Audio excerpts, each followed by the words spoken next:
75 years ago, a light shone into the darkness. A man dressed as a bat descended into Gotham City, and he would stop at nothing to strike terror into the hearts of all who would do evil.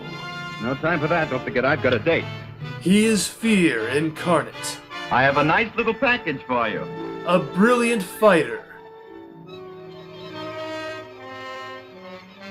obeying no law but his own. Your first special assignment from Washington. He is vengeance. He is the night. He is... The Batman. And I've still got him on DVD! That's right, by popular demand, I'm taking it back to my favorite heroes in the 1943 Columbia serial Batman, just in time for its 75th anniversary. Now, for those of you not in the know, and I have about twice as many subscribers as I did last time I covered this, I basically started my channel by doing reviews of Batman serials. First, I covered the vastly inferior follow-up, 1949's Batman and Robin, way back in 2009. And then in 2011, I began to look at my childhood favorite, Batman's theatrical debut. But I never finished. In fact, it's been well over 2 years since I even looked at it. But let's make some progress toward changing that as we dive back into the zany world of black and white, nail-biting cliffhangers, and of course, wartime racist propaganda in the happy adventures of Batman and Robin.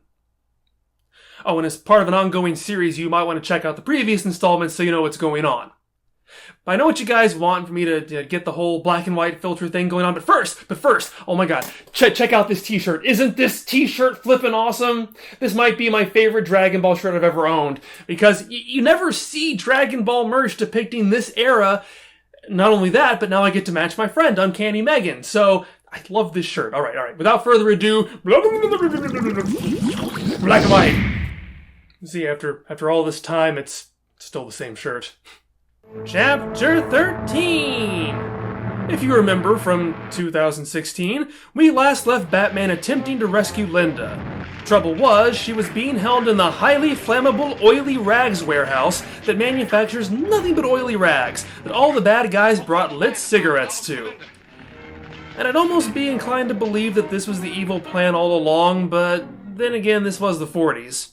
Probably had doctors lighting up in the OR, priests putting out their cigarettes on the heads of people for Ash Wednesday, and we've already established that Batman's utility belt only exists in this universe to hold his smokes.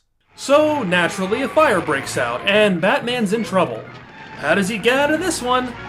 Well, it's actually pretty ingenious this time. He slips the editor a $5 bill so that he'll jump cut to a different shot where Batman's not even there. Pays to know people in the right places, what can I say? I wonder what's keeping the master.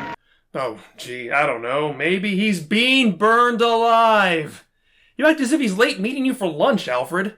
But then again, a recurring motif in this serial has been Batman treats Alfred like crap, so Alfred's probably furiously masturbating at the very thought of this. That's right, Dick. Burn, burn, burn! No, Alfred, my name is Dick. That's Bruce in there. I know what I said, Dick.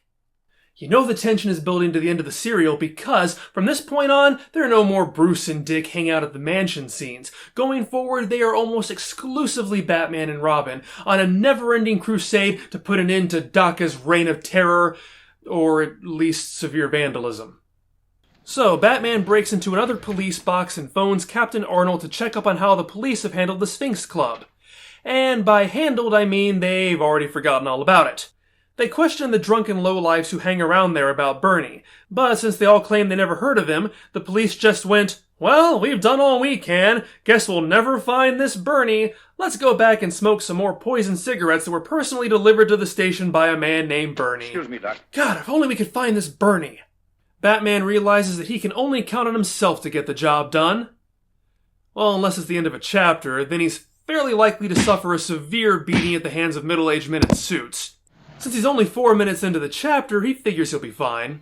But he still leaves Robin behind, just in case he needs somebody more competent to save him. Captain Arnold claimed that he padlocked the Sphinx Club, which explains why Batman's able to enter from an unlocked window. Always on top of things, the police. It doesn't take long for him to find a secret passage behind the bar, leading to what I assume is a hastily constructed hideout, because it looks like they didn't quite finish building the walls. But since we are only 5 minutes into the chapter, Batman finally gets to prove he can beat up one unarmed man. Truly the peak of physical perfection.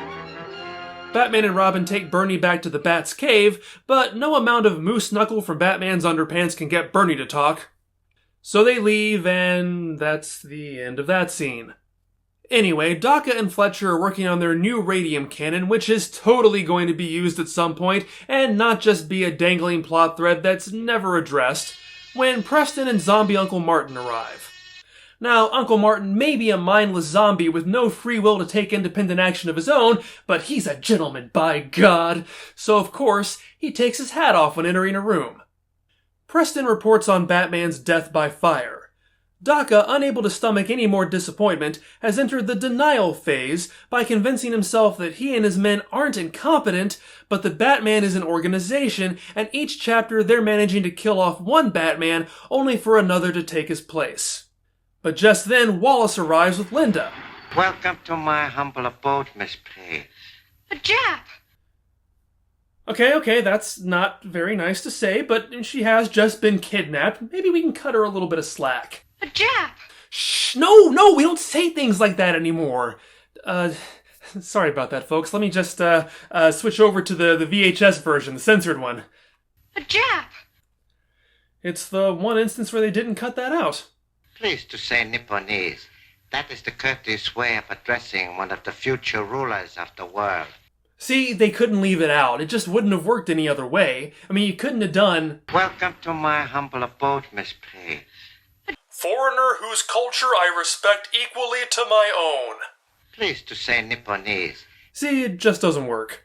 So, Daka has brought Linda here because he wants her to write a letter to Bruce, luring him into a trap because Daka suddenly thinks he's the Batman. I have 2 issues with this. 1... You don't suppose this fellow Wayne and the Batman could be one and the same person? That'd be absurd. That simpering idiot could never be the Batman. And 2, in the very last chapter, Daka's men shooed Bruce Wayne away from the building in which they were holding Linda hostage because Bruce was getting in the way of their plan to trap Batman. But Daka believes Bruce is the Batman now, for reasons. However, Linda refuses to betray the boyfriend who has consistently stood her up, patronized her, and pretended to be somebody else, even after confronted with her zombie uncle. But since she won't do it of her own accord, Daka decides to just turn her into a zombie so he can force her to do it. Meanwhile, having run out of ideas, Batman and Robin go back to the house Wallace had taken Bruce when he was still gallivanting around as Chuck White. They suspect there's a hidden passage behind a painting that had looked at him before, but they can't find anything on this side. Oh, come on. If this is anything like the last hideout we were in, all they would have to do is walk a few more feet, then they reach the edge of the set and can make it around the wall that way. Searching the outside of the building, they manage to, without any kind of difficulty, find a direct entrance to Daka's lair. I mean, geez, we've seen people use this entrance before, including Linda just a few minutes earlier, but I always just kind of assumed it was somewhere a bit more remote than a brownstone in the middle of a city. I mean, they brought a coffin in there once. What, were they just carrying it through the city streets? I mean, why even go through the whole Chamber of Horror charade when they can just walk down a flight of stairs and step on a rock? Ah, who am I kidding? If I could ride a roller coaster to get to work every day, I would totally ride a roller coaster. Batman sends Robin away to get a crowbar, and since we are near the end of the chapter, this means things probably aren't going to go too well for Batman. He finds the rock to stand on, which triggers a very bright light to shine in his face. And Batman, being a creature of the night currently at the enemy's back door, immediately takes refuge in the shadows so no one will see him. Nah, I'm just kidding. Daka turns on his closed-circuit TV to see Batman just standing around like a big dope. Duh, I wonder what's going on. Even Daka can't help but laugh at how absurd this is. Batman has so gift-wrapped himself for this death trap that Daka can drop him into a pit of knives while transforming Linda into a zombie at the same time. Bet you're feeling pretty stupid questioning Captain Arnold's intelligence now. Chapter 14! Thank goodness for Robin. That should be the title of this serial. He returns with the crowbar, which Batman uses to jam the contraption. But wait a second. At the end of the last chapter, the walls were so close, Batman wouldn't have even been able to turn around, let alone fit a crowbar down here. Unless the walls backed up, they totally manipulated our little kid brains. I mean, look, they always leave out the answer to the cliffhanger. You see a truck go over a cliff, you assume Batman's still in it. The next chapter reveals that right before that happened, Batman jumped out. I get it. But this is a total fake out. Either that or Robin is so awesome he can manipulate time. Daka discovers that Batman escaped his trap. Impossible. No human being could have escaped from it. The Batman must be a magician or a devil. Oh sure, when your men mess up, you feed them to alligators, but when you mess up, suddenly Batman cannot be defeated by mere mortals. To keep anyone from finding the entrance, they blow it up, leaving the Chamber of Horrors as the only way in or out. Batman and Robin return to find the destruction and decide to just, give up. It'll take them weeks to get through there. Guys? This is week 14 of this serial. If your audience can play the long game, so can you. You know the hideout is right behind this rubble. All you have to do is get through.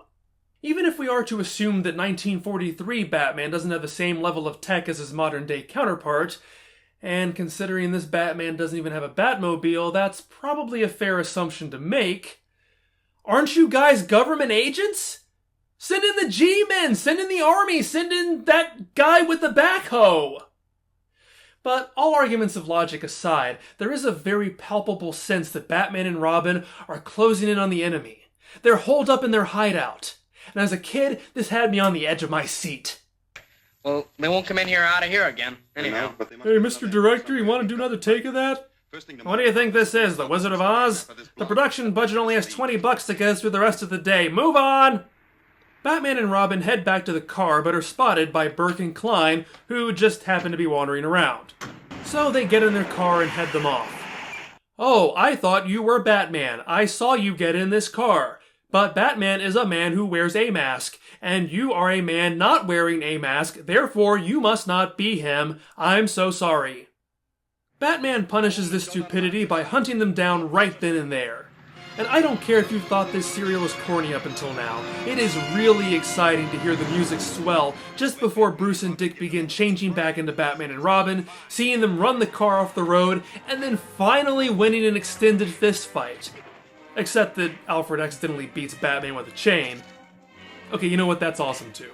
Batman and Robin take them to the Bat's Cave to add to their collection, but before the dark, violent, terrifying interrogation can begin... Batman, I want you. No. I don't care how menacing you look. And I'm gonna go ahead and do the whole suspension of disbelief thing and say that Batman looks menacing. You can't bounce back from having your foppish British butler say to you in front of your enemies that he wants your bod. I'm just saying. Can't come back from that. You lost all credibility. Lost all terror. Lost all menace. It's over. It's over. Alfred has called them up because a letter arrived from Linda telling Bruce to meet her. They expect it's a trap, but... Looks exactly like her handwriting. Probably is. Aren't you going to test it for fingerprints? The man who forced her to write this was too clever to leave any. Really? What are you, psychic? Wouldn't it be better just to test to make sure? I mean, this serial is largely an arms race of incompetence. I wouldn't be surprised if the bad guys had taken turns touching the letter. But what he's really saying is, there's only 5 minutes left in this chapter, only 1 chapter left after this, we have too many plot lines to tie up as it is, so just get in the damn car, Robin. We do get to see that while Daka and his gang might be evil, they at least don't force Linda to ever wear the ugliest sin zombie clothes that everybody else wears. That's what separates Imperial Japan from the Nazis. Batman enters the room with Linda, and for the second cliffhanger in a row, there's not even a fight. Preston just knocks Batman out, puts him into a crate. The crate's taken to the Chamber of Horrors, and it's thrown into the alligator pit. Looks like a trap. Of course it is, but we won't get caught in it. Did Batman survive this perilous... Okay, is anybody convinced he was actually in that crate? Yeesh, this is the 14th time we've done this! You'd think you stupid kids would get the hint! I'm not getting paid enough for this. I'm going out for a cigarette, which I'll then extinguish on a baby's head. Okay, does anyone else want to comment on the fact that they just dropped a heavy wooden crate on an alligator's face? And this is the 1940s. I'm not even convinced that was just a prop gator. Like what you saw? Then use those newfangled digital buttons to like, comment, and subscribe. Follow Missed Air Fusion on Facebook or Twitter, whatever those are. And stay tuned for the final exciting installment of Batman, which I promise won't take as long as this one did. No, really, I promise.